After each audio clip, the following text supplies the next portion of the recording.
মোক দুই এজনে সুধি আছে অসম পুলিচৰ ৰিটেন কেতিয়া হ'ব মই ভাবোঁ যে ফেব্ৰুৱাৰী মই জাপানত থকা সময়ছোৱাত বা কোৰিয়াত থকা সময়ছোৱাত অসমত বিশেষকৈ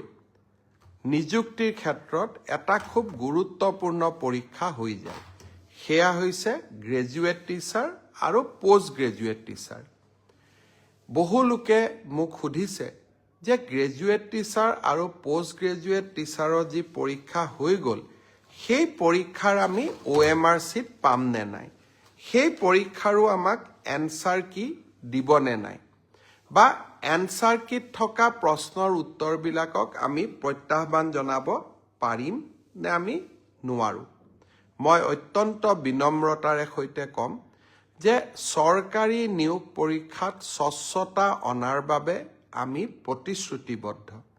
কেইদিনমান আগতে হৈ যোৱা সাব ইন্সপেক্টৰ পৰীক্ষাৰো OMR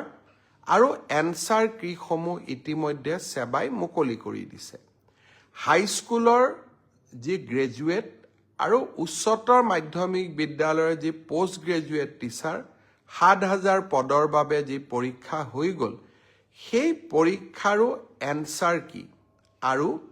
পদৰ সংখ্যাটো অলপ মোৰ ইফাল সিফাল হ'ব পাৰে কিন্তু পৰীক্ষাটোৰ আনসাৰ কি আৰু OMR চিটসমূহ পৰীক্ষাৰ্থীসকলে যাতে পায় তাৰ ব্যৱস্থা অহা এসপ্তাহৰ ভিতৰতে সেৱাই কৰি দিব আৰু স্বচ্ছতাৰ ক্ষেত্ৰত আমি কতো কম্প্ৰমাইজ নকৰাকৈ আমি আগবাঢ়ি যাম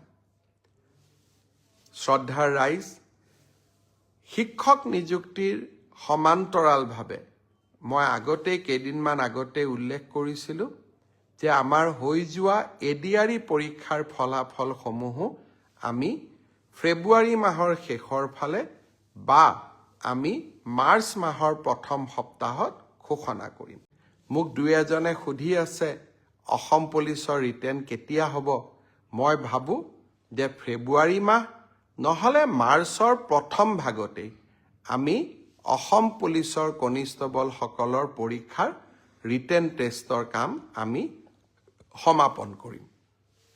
আজি বহু সময় আপোনালোকৰ পৰা নলওঁ গণতন্ত্ৰ দিৱস